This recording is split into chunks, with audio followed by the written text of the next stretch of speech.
Welcome to knowledge the power of education. കണ്ണിൽ പല്ല് വെച്ച് കാഴ്ച നേടിയെടുക്കാൻ പറ്റുന്ന ഓസ്റ്റിയോ-ഒഡോന്റോ-കെരാറ്റോപ്രോസ്തെസിസ് എന്ന സർജിക്കൽ എയ്ഡുമായിട്ടാണ് നോളജ് ഇന്ന് നിങ്ങൾക്ക് മുൻപിൽ എത്തിയിരിക്കുന്നത്.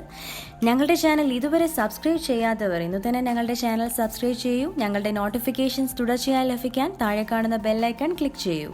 ഓസ്റ്റിയോ-ഒഡോന്റോ-കെരാറ്റോപ്രോസ്തെസിസ് അല്ലെങ്കിൽ OOKP കണ്ണുകളുടെ കാഴ്ച കംപ്ലീറ്റായി നശിച്ചവർക്കുള്ള ഒരു ലാസ്റ്റ് ട്രീറ്റ്മെന്റ് ആണ്. ശരിക്കും ഇത് എങ്ങനെയാണെന്ന് വെച്ചാൽ പേഷ്യൻറ്റിൻ്റെയോ അല്ലെങ്കിൽ ഡോണറിൻ്റെയോ ഒരു പല്ലും അതിൻ്റെ ബോണും ലിഗമെൻറ്റോട് കൂടി കളക്ട് ചെയ്തിട്ട് അതിൻ്റെ ടിഷ്യൂവിൻ്റെ ഒരു പോർഷൻ കട്ട് ചെയ്ത് അവിടെ ഒരു ഹോൾ ഉണ്ടാക്കും.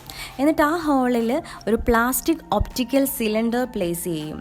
ഈ ടിഷ്യൂ പേഷ്യൻറ്റിൻ്റെ ചീക്കിലോട്ട് ട്രാൻസ്പ്ലാന്റ് ചെയ്യും. അതിൽ ബ്ലഡ് സപ്ലൈ വരാനായിട്ടാണ് ഇങ്ങനെ ചെയ്യുന്നത്.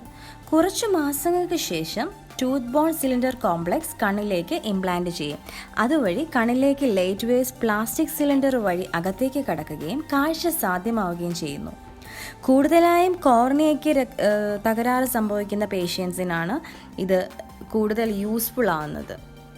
Thank you for watching the video.